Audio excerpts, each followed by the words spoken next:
Hey, friends, welcome to the Strangers in Common podcast. I hope this finds you well, and if you're not well, that's okay. I'm always here for you. So, I just want to share a quote from a Greek author named Nikos Kazantzakis. He wrote, I knew that no matter what door you knocked on in a Cretan village, it will be open for you. A meal will be served in your honor, and you will sleep between the best sheets in the house. In Crete, the stranger is still the unknown God. Before him, all doors and all hearts are opened. So let's get to know somebody that you don't. And today we're going to meet Tanner. All right, Tanner, thank you so much for joining me. So we'll go ahead and let everybody get to know you wherever you feel like starting out. Um, so best way to describe me, honestly, is a person that has moved all across the country before I turned 10, and then I Okay. finally, yeah, 5 different states before I turned 10, and then when I did turn 10, I settled down here in Colorado. Biggest thing about me, though, I've been obsessed with film and multimedia since I've been born. Um, yeah, and with that, I've been trying to create new means of education, innovation, and revolutionary content that honestly create a more expansive and imaginative world for people out there. Oh, nice. So what started your passion for filmmaking Uh, or just films so in general, I guess? so when I was born, I was going through unfortunately some issues, whether it be with mental health or having a lot of temper tantrums or autistic episodes, which we didn't really know they were autistic episodes until I was 5. But the only thing that would calm me down was watching a Disney movie. My parents would just put it on, and then the bright colors itself would just have me shut up for 5 seconds. And ever since then, yeah, ever since then they just kept just shoving it in my face, so I couldn't help but be mesmerized by it. So with that being said, I just decided to move on and create that same kind of imagination and environment that these amazing artists have given me. Oh, nice. So when did you discover, or did your parents discover that you were autistic? My parents did. So we were living in San Rafael, right outside of San Francisco, when I was 5 years old, and they were wondering why I wasn't necessarily being like the other kids and having some issues just getting along with them or even processing with them. And they decided to get me tested and assessed. I got assessed and they said that I had ADD.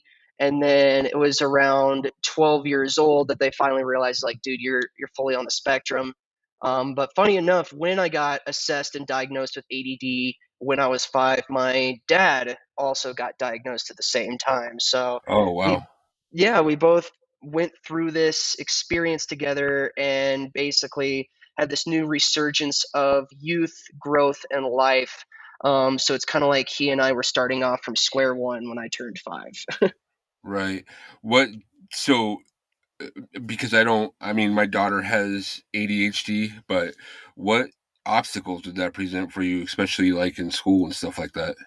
The obstacles that really presented to me were mainly dealing with medications and the vast changes that I had to go through in order to make sure that I was either stable in my classes or I was able to comprehend tests, I was able to communicate clearly, or have an actual social environment aside from what basically aside from what I basically had experienced before. Um, the main issue with that, though, was every single person was wanting to label me as whatever they define me as opposed to what I define myself as. So there Right. was a lot of bullying, there was a lot of overcoming, there was a lot of breaking through barriers, and honestly, it just turned into an experience that made me kind of have a bitter taste in my mouth overall with medication for many years, Okay. but also made me have a bitter taste with like doctors, with teachers. And it made those people that really understood what was going on a lot more accepting, and it made it a lot more, how do I say, it's engaging as well. Just so that way I could at least have a happier life and understand what it's like to have another person have that same thing in my life as well. Right. So now I'm assuming you found medication that worked eventually, um, or did you? I Yeah, I did, and that lasted for a good solid 4 years. When I was 15, I got put on dextroamphetamine, and then around 19, I realized that not only could I not afford to get medication, but I couldn't afford to get into a doctor. I couldn't get into the wait list; it was just too long. So I had to quit cold turkey off of my Oh, ADD meds, my antidepressants, anti-inflammatory, anti-anxiety, all of that. I had to quit cold turkey, and ever since then, I haven't been on any medications aside from what I had tried out every now and then. And because I was off of them for such a long time, it created kind of this issue with my brain and processing overall, to where I couldn't really absorb the effects of those medications, and those medications wouldn't work on me except for the side effects. oh, I gotcha. So how do you manage it now then if you're not, on the medication or anything? So honestly, I do lots of mindfulness. Okay. One of those instances where I was getting back on new medication and just trying it out was when I was in inpatient therapy for depression and autism, and I stayed there for about a week and was trying to see like how I can get the best tools to handle life and handle my emotions or handle things that I was dealing with. And after that, I learned about dialectical behavioral therapy, and through that I've been basically using that as kind of my bible, and trying So to. I have no idea what that is. So if you want to expand on that, feel free because that's the first I've heard that.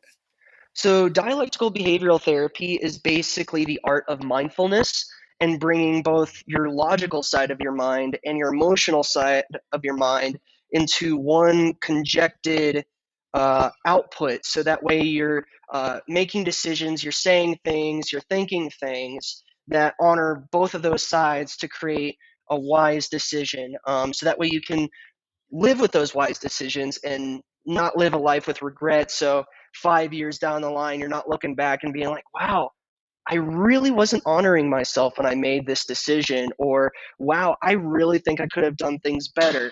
But with DBT now, I'm able to say fully that I did my best, or I did everything I could, and I'm confident in my decisions. Oh, nice. That's awesome. Yeah. Um, so because I know, like with my daughter, she struggled really hard in school because, I'm sure you can attest that the school system didn't really put a lot of emphasis on autism or the spectrum or any of that, to be honest. So, did you find it was the same thing with you where you kind of struggled to get through? It was the same exact struggle, especially starting at 5. When I was in California, though, they were a little bit more receptive and understanding and engaging with people going through those things, because they said, quite literally, when I got assessed, almost every single kid in those schools in California had those issues. Right. So they basically were like, you know what, we're just going to assign 5 therapists per school. We're going to make sure your guidance counselors are fully trained. But it wasn't until I got to Virginia and Colorado that it really became a lot harder for me to get that sort of support or that engagement, or even that education. I found that honestly, the main issue with it was that it was a public school, Right. and with things being unfortunately ill funded in public schools overall, they just couldn't afford the proper special needs resources for a lot of these teachers who are trying their best to help these kids. and they also couldn't afford to have even more than one therapist for a school for 500 to 1,000 students. Right. Yeah, it's it's definitely a mess, that's for sure. Yeah, and honestly, I'm looking at it today, and it's very concerning about what is actually going to happen to these kids, because I'm only seeing more and more and more that it's now up to the parents to reinforce and support their kids with what they're going through. And it's making the parents turn into not only social justice warriors, but medical warriors. And they're now tearing their hair out just to make sure that their child can get an individualized education plan that Right. is able to allow their child to grow and allow the classroom to grow as a whole, because they don't want their child to be struggling and keeping up or keeping the rest of the class down when they're trying to learn as well. And also remove just the negative emotions and connotations that exist with that for both the singular child and the classroom. Yeah, and it's tough. So like I know IEPs are definitely not not fun to deal with. Any parent or student that has had them knows fully well that they can be difficult.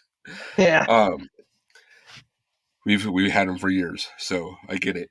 Um, so with the autism and stuff and the struggles with school, now you've moved past that. So you're working with creators and stuff like that. I know.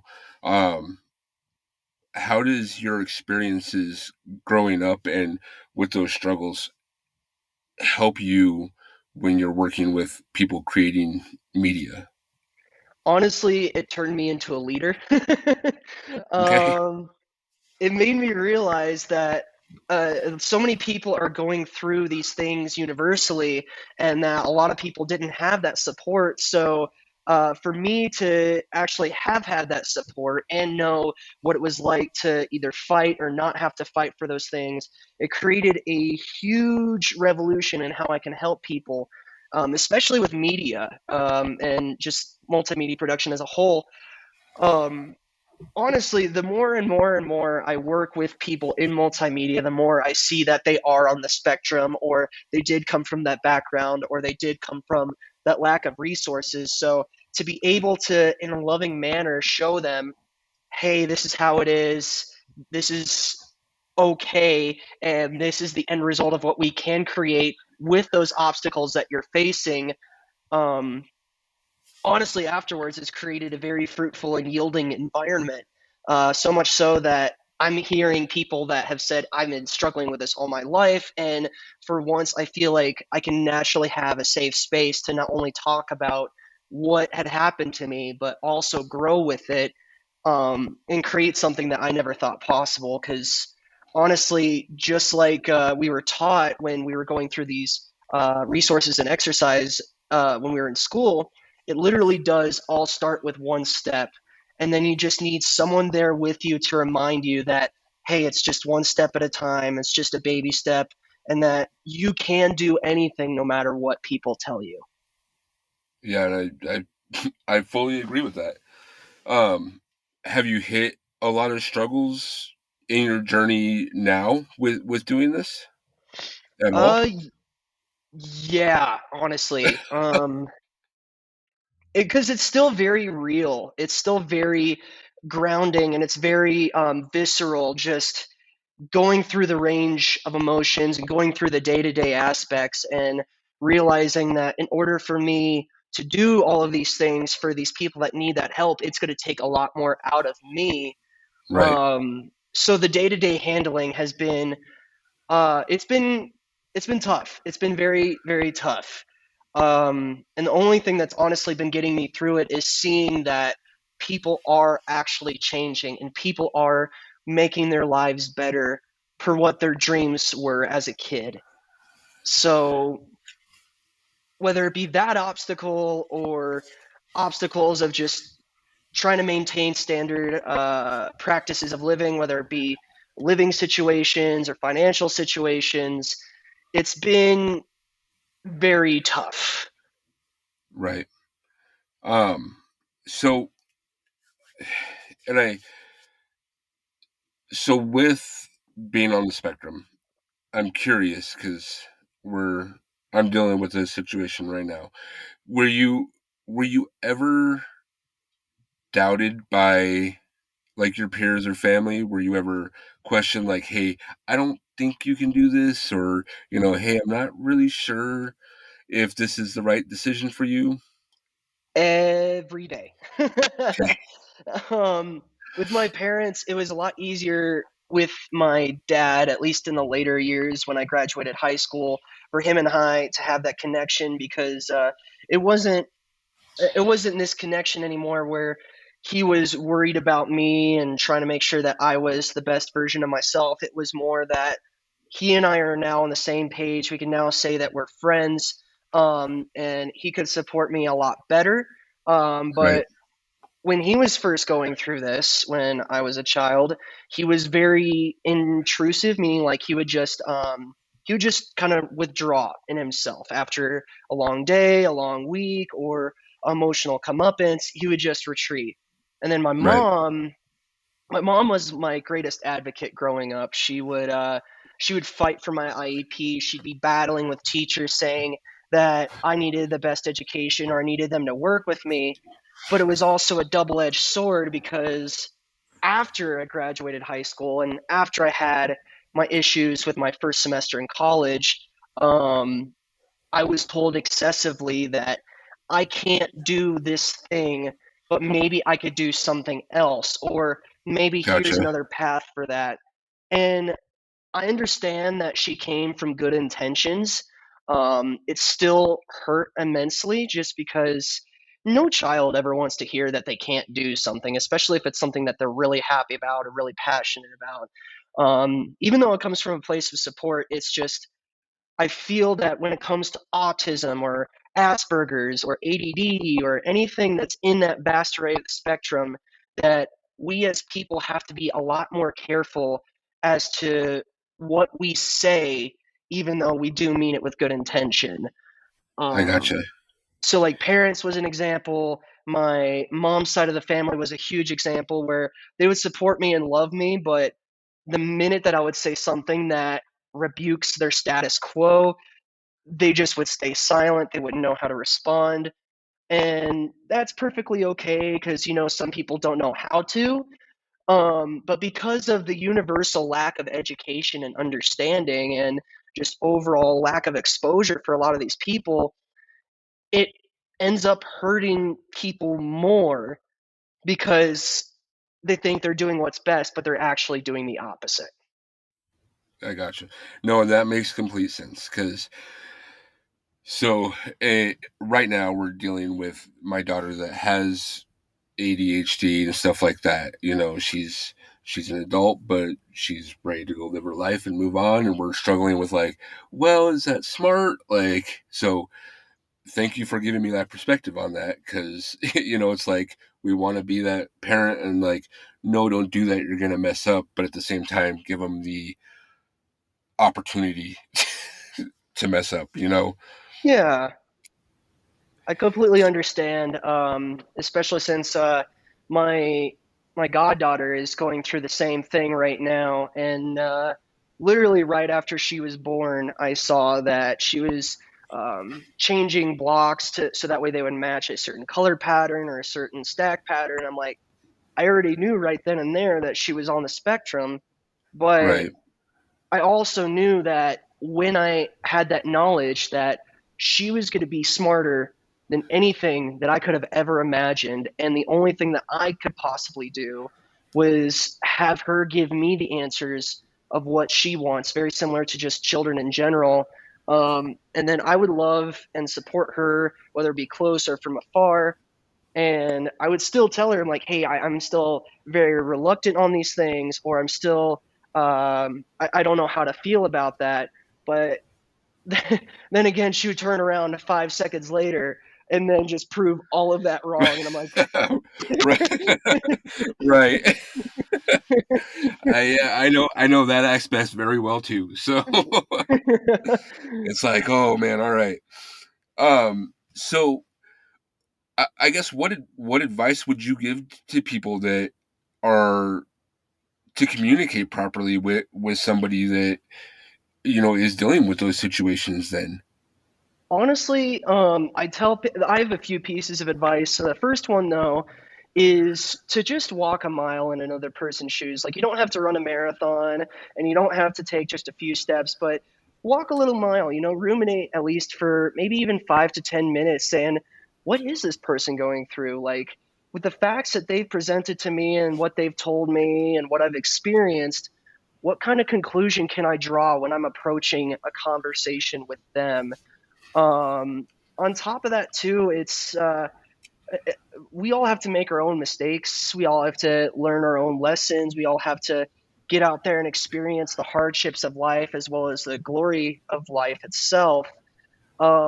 So, to that extent, while we're trying to get them on IEPs or while we're trying to get them on medication if they want it, or while we're trying to get them on the path to where they want to be, it's best to kind of just walk with them. And if they need us to walk for them, then, I mean, either as parents or as friends or just as siblings, anything, we would know that a little bit better of when we would need to step in, as opposed to just saying, oh, well, I see this person's going through this. I need to step in for this, that, and all the 5 steps that go past that. right? Um, because honestly, I appreciated the help. I know that people in that community, in that spectrum, also appreciate that help. But more than anything in the world, they just want to be like everyone else. They want to be the best version of themselves too, and to realize that they don't necessarily need help in these instances, but they want the comfort of knowing that it's always there if they ever do. I gotcha. That makes sense.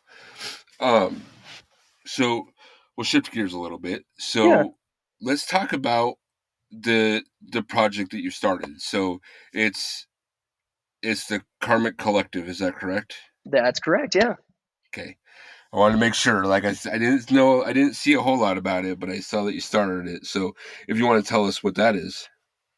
So the Karmic Collective is a production company. It's an agency. It's also a tutorial school that shows people from the ground up that they could do anything that they want in terms of bringing their dreams into reality, whether it come from multimedia or activism, or they just want to learn something about the whole spectrum of what could be taught at a community college, but do so either for free or through donation base, so that Okay. way they can get access to tools, resources, and growth that they normally couldn't afford anywhere else.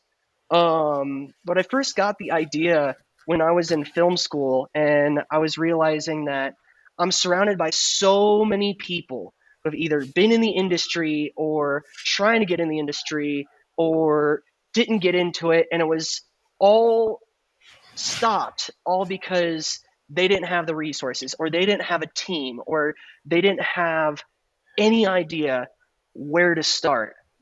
So I decided after looking at nofilmschool.net that these resources should be available to people for free.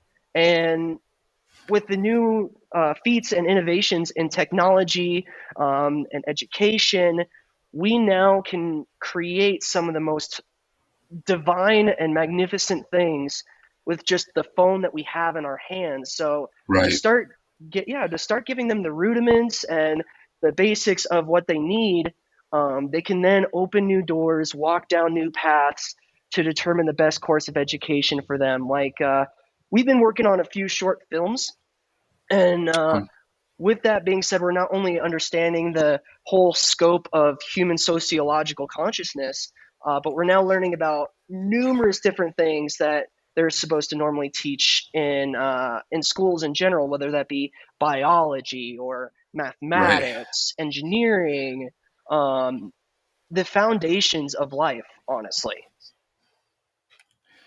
And so have you seen I'm sure you have seen a huge outpour from the community for this project? We definitely have. It has come and go because perfect that's the perfect goal of what we want it to be. We want people to have the ability to come and go whenever they please and just Right. seek education whenever it's relevant to them. Um, but honestly, it's going to be like that for probably the rest of its days. And if we grow, it's going to be into new buildings, new ventures, and new resources for people to be able to readily access. Um, So, what resources have you guys struggled obtaining? Mainly, the biggest resource has been community in terms of maintaining, because a lot of people are very afraid to take that first step, or they don't necessarily know where to start, or even if we give them structure, they still want to do something new and fresh each and every time. And with that, we've created an entire curriculum and an entire basis so they can not only jump in at any time, they can leave anytime, they can get resources from here at any time, um, but also they could feel fully comfortable in expressing their thoughts and emotions.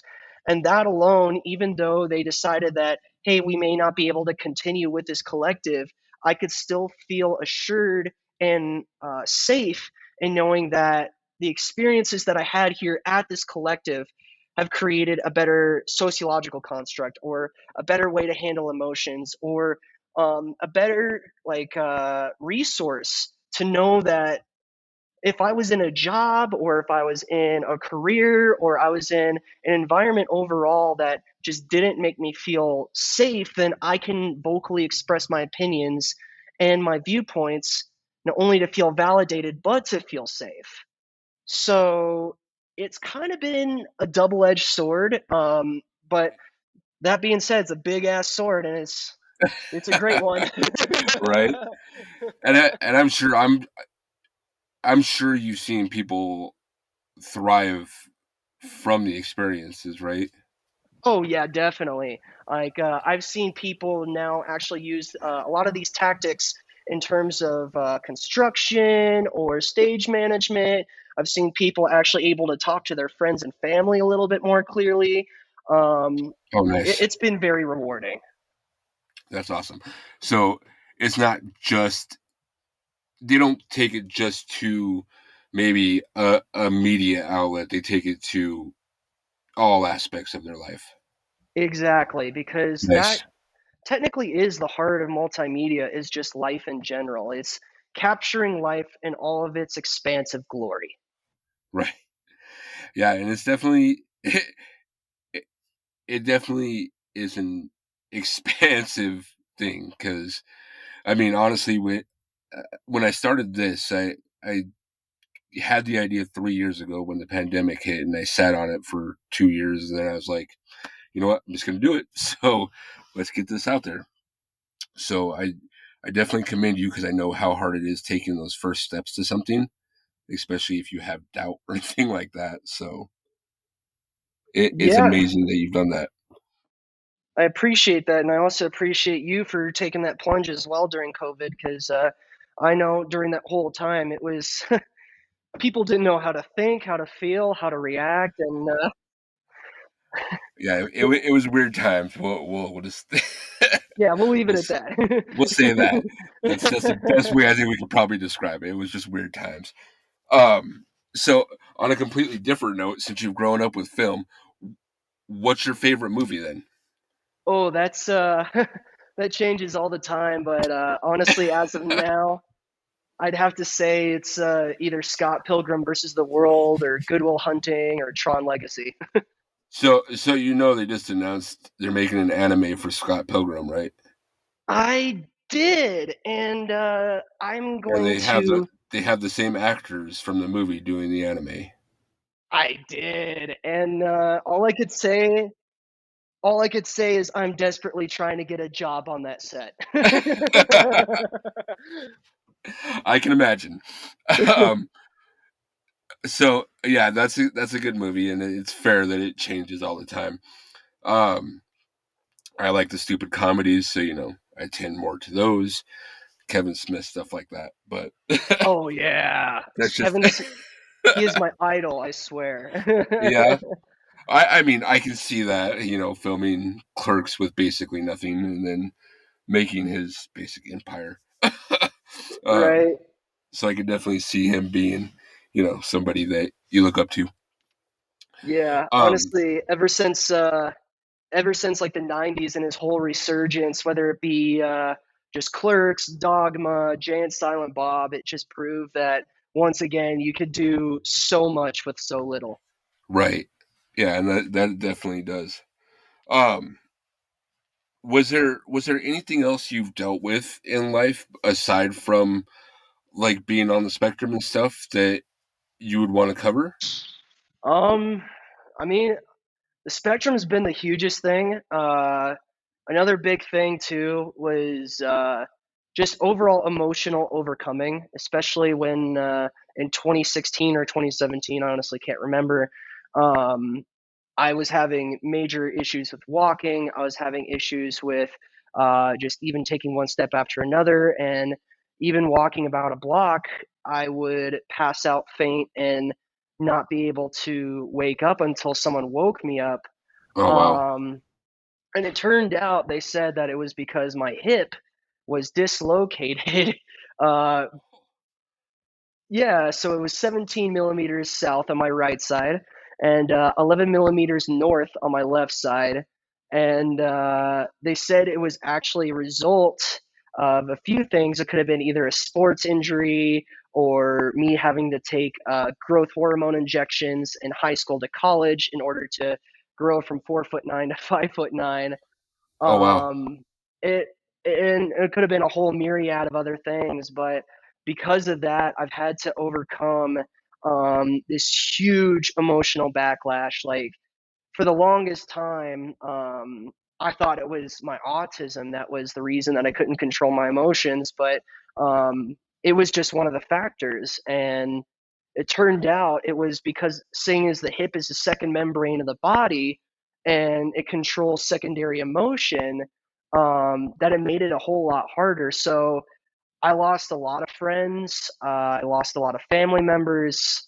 I lost a lot of people who either said that I wasn't doing the proper steps of trying to get myself help, or they didn't know how to help me, or they just didn't want to be present while I was going through this. And that alone made me feel more alone than I've ever felt in my life. And it wasn't until I met my God family, and it wasn't until I started coming here to Karma House and working on Karmic Collective that I realized that not only am I not alone in this, but part of it could be in my head, part of it is just how I process things, and a huge part of it is that I did not have that safe and stable community for the longest time. Like I had loving parents, I had loving family that loved through their eyes and their perception, but I needed people to just love me for what I bring to the table or what's actually on the surface and underneath, and accepting of that. And that alone has been my biggest overcoming hurdle that I've honestly ever faced. So how did they get your hips fixed then with that displacement? So we've been working on it for numerous years, and I still kind of have issues with it now. But for 2 years after I received that diagnosis, I went to this place called Physical Dimensions Integrative Health and Wellness that's right near Greenwood Village. And I gotta say, this is the only time I will pretty much approve nepotism. But my mom used to actually be friends with one of the lead masseuses and therapists down there, and she got me into these sessions for 3 to 4 times a week. And not only were they doing physical therapy, but they were doing electroshock acupuncture, dry Oh cupping wow. therapy, muscle relocation therapy, um, even stretching everything out with a machine. Um, and honestly, with that being said, with their help, I was in the best shape of my life. The biggest obstacle with that, though, was, of course, the insurance company issue Yeah. in the United States is a little little problematic. Right. Yeah. Yeah. So I That's an hit, understatement. yeah, yeah, but I hit a hard max deductible on my actual services that year, and I hit it in, sorry about that, I hit it in November, and I was taking services until the end of December. So I didn't find out that I owed like $1,200 for these services until like 3 weeks after I hit my hard max deductible. So Oh wow. after that happened, I had to take care of myself. I had to treat myself.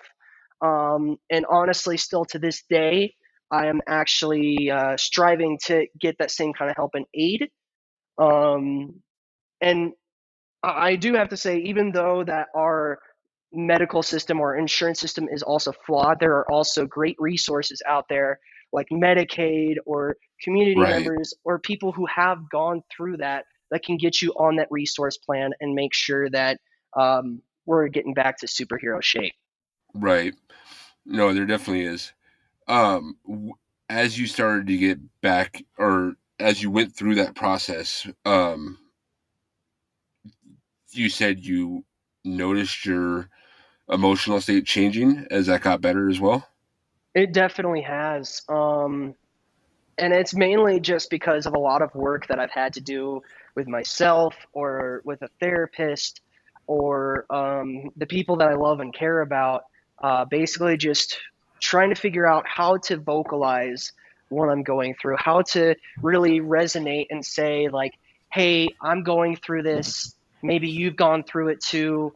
Let's figure out how to talk about it. So instead of me kicking myself in the butt every single day, Right. um, we're on the path to betterment. And from that, I've actually gained more connections. I've gained more people who get it. And I've learned more and more and more that a lot of these issues that I've had start and end with me. And the same thing can apply to them as well. Yeah, and that makes complete sense. So with that, I guess we'll wrap it up unless you got anything else you wanted to throw out to the world. Honestly, I just really appreciate you having me here for this session. I appreciate all the good work that you're doing, and I seriously want to give you a huge shout out.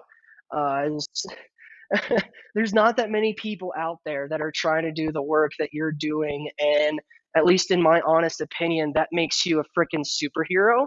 Oh, I appreciate that. I definitely am not, but I just we're much the same. We want to make sure that everybody knows that they're not alone in any of it. So Well, and honestly, too, it's like Morgan Freeman said in Bruce Almighty. It all starts with one selfless act a day.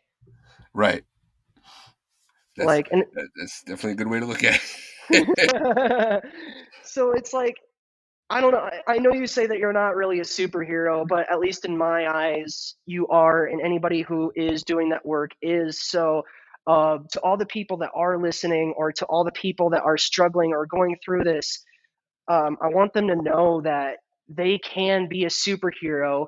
They already have been.